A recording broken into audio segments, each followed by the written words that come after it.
మరి ఈరోజు ఎవరి జాతకం గురించి మీరు తెలియజేయబోతున్నారు? కల్వకుంట్ల కవిత గారు, మాజీ ముఖ్యమంత్రి వర్యులు శ్రీ కేసీఆర్ గారి యొక్క కుమార్తె, వారి సమీపమైనటువంటి భవిష్యత్తు గురించి ఇప్పుడు మనం తెలుసుకునేటువంటి ప్రయత్నం చేద్దాం. శివాయ బ్రహ్మణే నమ, వీరబ్రహ్మేంద్ర స్వామినే నమో నమ. జై వీరబ్రహ్మ జై గోవిందమాంబ జై. ఓం హ్రీం క్లీం శ్రీం శివాయ బ్రహ్మణే నమ, వీరబ్రహ్మేంద్ర స్వామినే నమో నమ. వచ్చినటువంటి ఫలితం 4.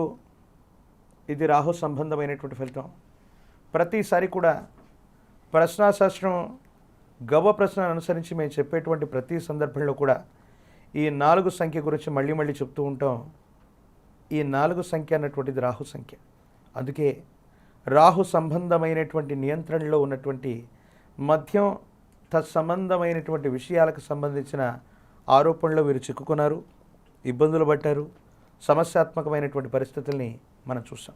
వారి యొక్క జన్మలగ్నం, జన్మరాశి మీద అనేక మందికి అనేకమైనటువంటి అభిప్రాయాలు ఉన్నప్పటికీ కూడా మేము చెప్తున్నటువంటి అంశం ఏంటంటే, వారి యొక్క జాతకాన్ని అనుసరించి ఈ రాహు సంబంధమైనటువంటి ఫలితం కారణంగా కొన్ని ఇబ్బందులు, చట్ట పరిధిలో ఉన్నటువంటి న్యాయ సంబంధమైనటువంటి అంశాల్లో మరికొన్ని సమస్యలు, ప్రతికూలవంతమైనటువంటి సంఘటనలు కొన్ని వారి జీవితంలో ఉన్నాయి.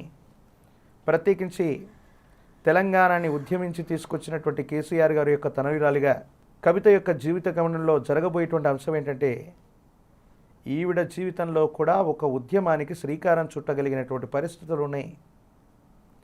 దేశ కాలమాన పరిస్థితులు, ప్రజల చేత ప్రజల కొరకు ఎన్నుకోబడేటువంటి ప్రజాస్వామ్య వ్యవస్థలో ఎప్పుడు ఏమవుతుందో తెలియదు, కానీ సమీపమైనటువంటి భవిష్యత్తులో చట్టం, న్యాయ సంబంధమైనటువంటి విషయాల్లో ఎక్కువగా సమస్యలను వీరు ఎదుర్కోవడంతో పాటు ప్రజల కోసం ఒక ఉద్యమానికి శ్రీకారం చుడతారు.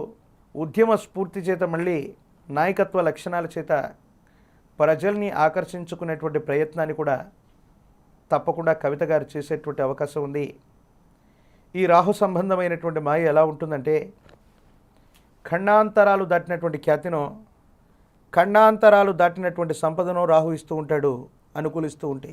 ఏమీ లేకపోయినప్పటికీ కూడా రాహు అంటే కొన్ని రకాలైనటువంటి విషయాల్లో ఒక తెలియని మాయ. అది ఎన్ని నిమిషాలు ఉంటుందో, ఎన్ని గంటలు ఉంటుందో, ఎన్ని సంవత్సరాలు ఉంటుందో మనకు సంబంధించిన యోగాన్ని బట్టి ఉంటుంది. కవిత గారికి సంబంధించినటువంటి జాతకంలో ఒకవైపు చట్టపరమైనటువంటి విషయాల్లో వచ్చిన ఇబ్బందులు ఆవిడ సమీపమైన భవిష్యత్తుకు పునాదులు కాబోతున్నాయి. వాళ్ళ జీవితంలో ఎక్కువగా చట్టపరమైన, న్యాయపరమైన అంశాల్లో ఇబ్బందులను ఎదుర్కొంటారు.